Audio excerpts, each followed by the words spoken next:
How's it going, folks? It's Chi with Chi First, and I wanted to give you a little bit of information on how to set up an REI Reply account to work for agent outreach.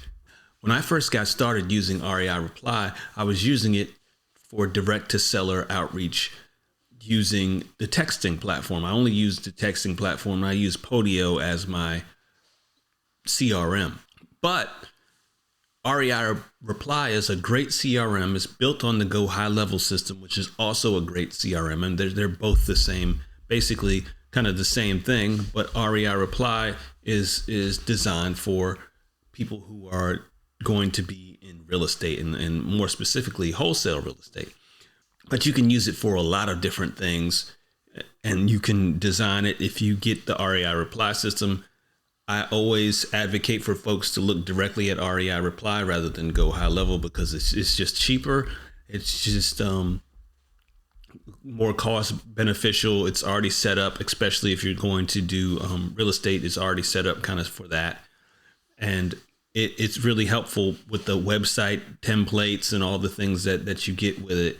It really makes sense, and it's a no-brainer in terms of the cost. There are other systems out there that are selling for like double the price, and they're built on the exact same platform of Go High Level. Even Go High Level itself is about double the price of REI Reply. So REI Reply is just, in my opinion, hands down the best bang for the buck you can get when it comes to a CRM for real estate.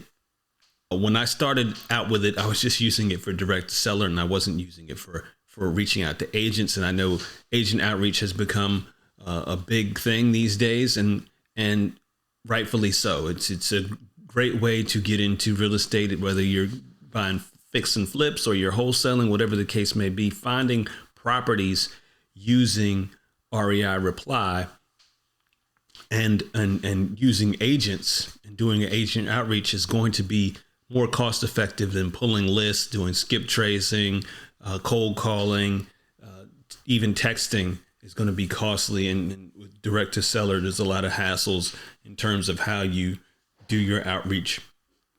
But when you're talking to agents are basically a business. So doing business to business marketing is very different from doing marketing to consumers, right? Because there's a lot of laws in place, and it gets tricky because agents use their own phones and things like that.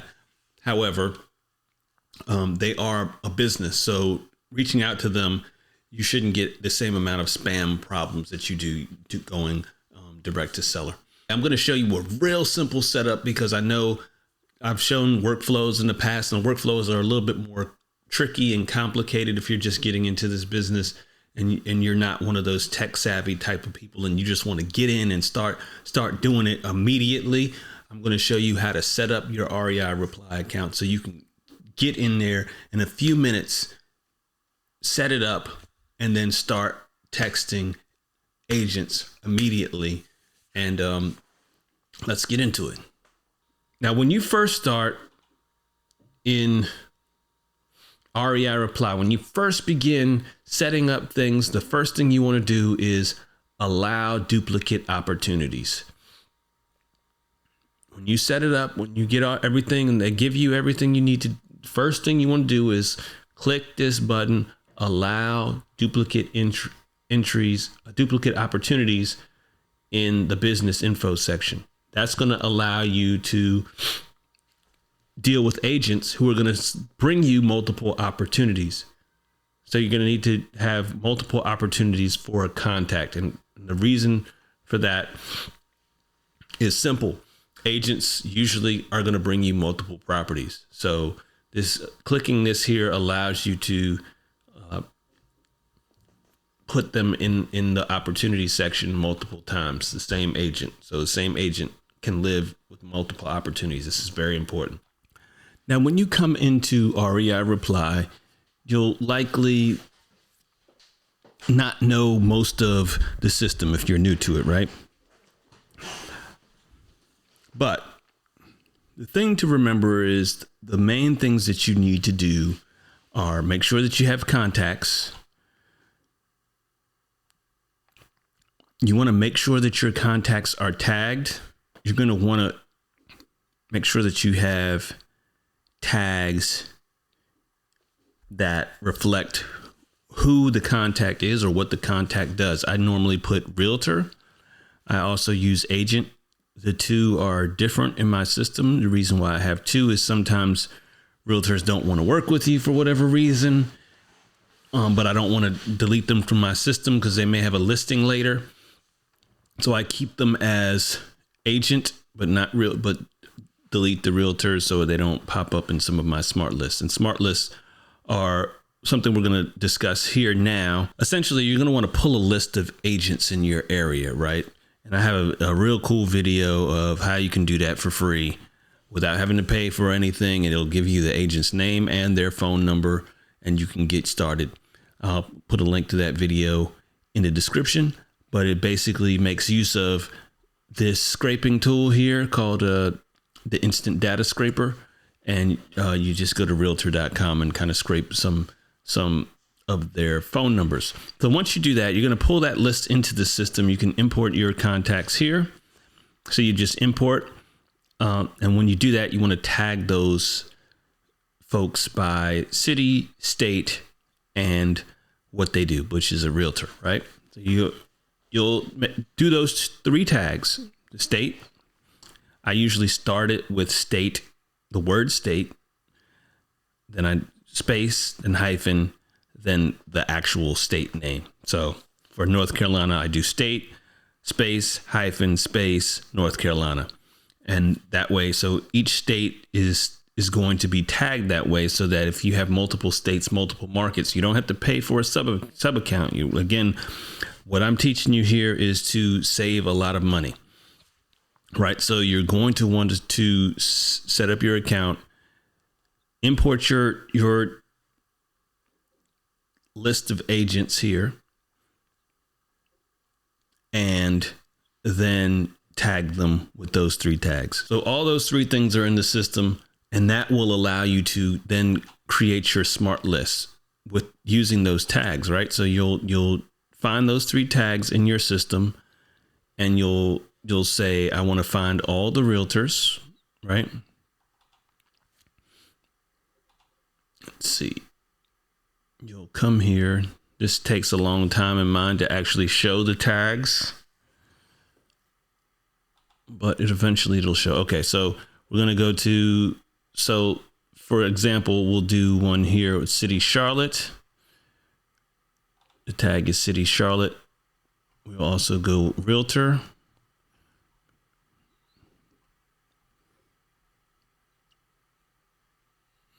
Okay. And we'll also go with state North Carolina. So here we go. So that is we're gonna apply that. So that brings me to 4,443 records that are all have those tags. So those are all my realtors in Charlotte, North Carolina, right? But I want to also do something else. I want to filter out for last activity. And then we'll say is empty. I'm going to apply that, right? So now you have your contacts these are the people who you have not ever interacted with. That's important. And you'll see why later, but we're basically going to create two smart lists. That's all you need here when you're starting out. Two smart lists. One is the people who you have never reached out to, and the other list is going to be a list of people who you have reached out to. So we save this as a smart list. We're going to name it Charlotte Realtors never contacted. Okay, you'll do that.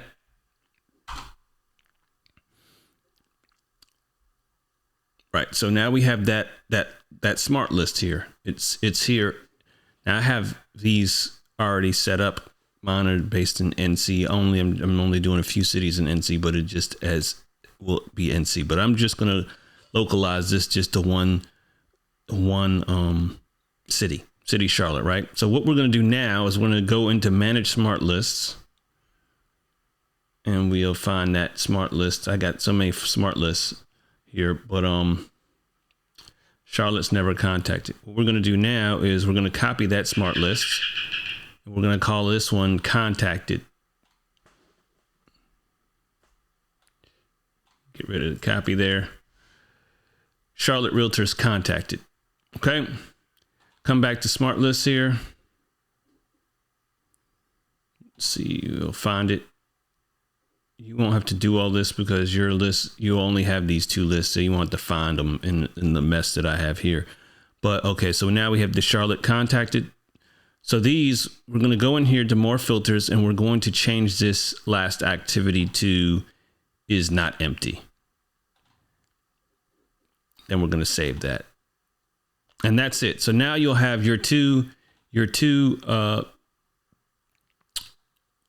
smart lists, which is Charlotte contacted, Charlotte Realtors contacted, and Charlotte Realtors never contacted. Those two smart lists are going to live up here at the top. You can add smart lists. I have one called lead generators, and those are going to be all the people who actually bring deals. And you can create that if you want to as well. What that is it's basically a variation of the realtors contacted, and it just adds the tag lead generator. So when you start getting leads coming in, when people actually bring you a property, right? You may want to distinguish that person from a regular realtor who's never brought you a deal. So that way when you're doing your follow-ups, you'll follow up with those people first because you know that they've already brought you deals. You want to go back to those particular agents because they've already brought deals. Like I said, when you get into this, the main three sections you're going to want to use: conversations, contacts, and opportunities. Now, opportunities is a whole other thing, and it's basically where you're going to send your deals, right? When you start getting deals coming in, when agents start bringing you in, properties, this is where you'll set them in this pipeline. Now, if you've used Trello or even Podio, there is a way to have like these pipelines or stages. You have different stages in the pipeline. Where is it in your pipeline? And you can build this out however you want. So I'm going to show you how to build a new pipeline real quick. You're going to want to have a pipeline. So you would name this. So we're talking about Charlotte. So I'm going to go Charlotte NC deals. You can call it whatever you want. Realtor deals. If you're going to do multiple types of deals, I like to have different sections. This again is how I have multiple markets, right? So you can just set one of these pipelines for each market. And then you'll do stage name. We're going to do our first stage will be comp stage. Our second stage is going to be discovery, which is, discovery is basically making a call or sending a text to the agent to just kind of get the information about the property, tell them that you're interested, find out if there are any problems with the property, how old the roof is, that kind of thing. That's when you're going to do it in the discovery section. From there, I usually go to decide whether I'm going to make an offer or not. I mean, you can build this out however you want it. For me, I have a lot of different stages in my pipeline, but you build it out however you want. So discovery, you can go from discovery to, let's say, make offer. So we're waiting for an offer. And then we could say offer sent. And we can say offer declined. Offer accepted.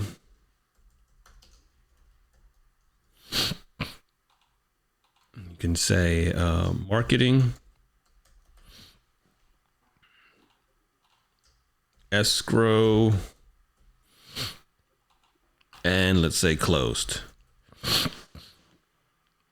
Boom. So we'll save that.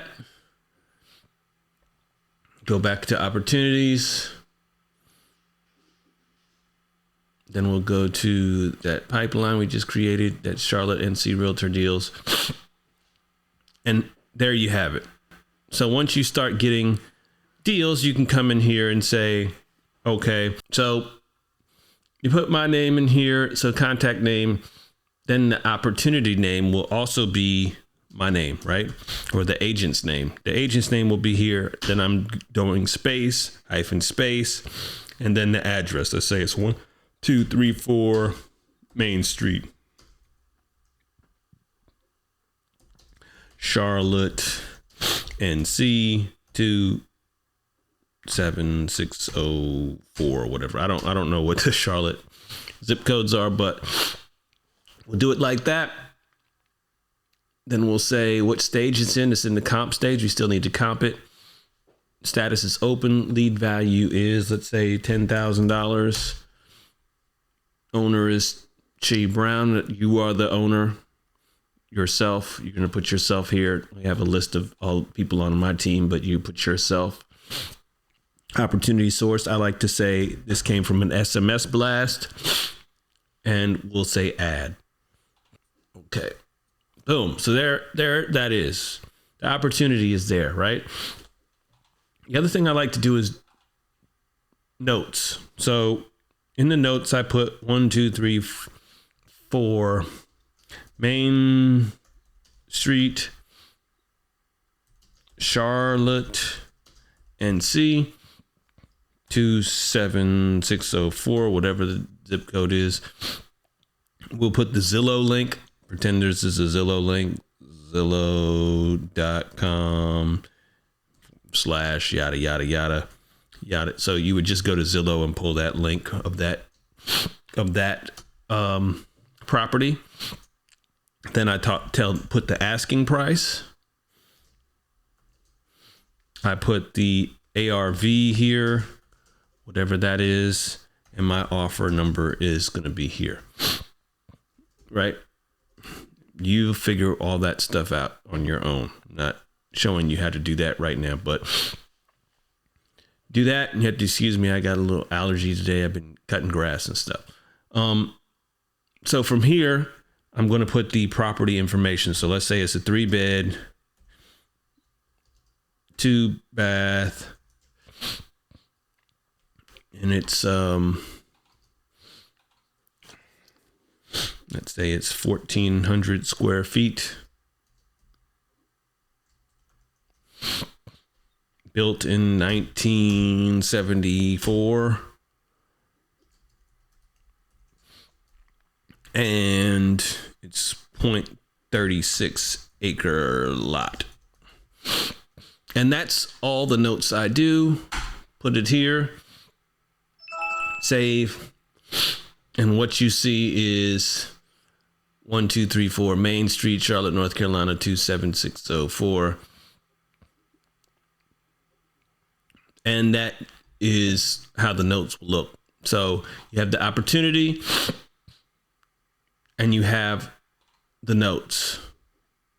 If you go to this contact now we're back in the contact section, right?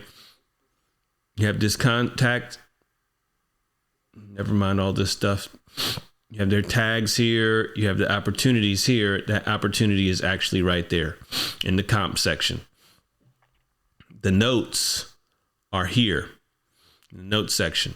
So now when you're having conversations with this person, right, the notes are going to be here. You can reference your notes. You can add to the note. I do. So an agent may bring you multiple properties. This is why we're doing it this way. So with direct to seller, you would put all your addresses in this information here, right? You'll notice there are no addresses here. There's no street address here. And the reason for that is because this is how doing it through REI Reply was kind of a mystery for me at first, because I was like, well, how are you going to, deal with the multiple property situation? An agent is not selling you their main property. Like a seller usually has one property for the most part, most of them, and it lives right there. That's the address that you're going to have for that person forever. An agent's going to bring you multiple properties, right? So this area will get filled up. So I use one note per property. If they're giving me more information about the property, I put it here. If I get a lockbox code, I'm putting it all here. All of that will live in this section until I get a whole other property from this person, and I'm going to add new and put another property there, right? It will not go over here. This is only strictly the agent's contact information. You do not put the agent's property addresses here. Not now. Now you can, when we get into workflows and stuff, you get into, making more contact fields, and you can put an offer address, and I have all this stuff that fills in information so you can send out offers real quick. We're not there. This is the basic, bare bones, simple setup if you want to do agent outreach on the fly very quickly. Just get REI Reply, and within a few minutes, go. Maybe an hour, but in a few minutes you should be able to do this, right? We got all this set up. I'm just kind of going through the workflow with you. This is like your workflow without using the workflow. So this is you are the automation. You are doing all this. You're pushing all the buttons. You're making all the text. You're doing all that stuff. Bare bones here.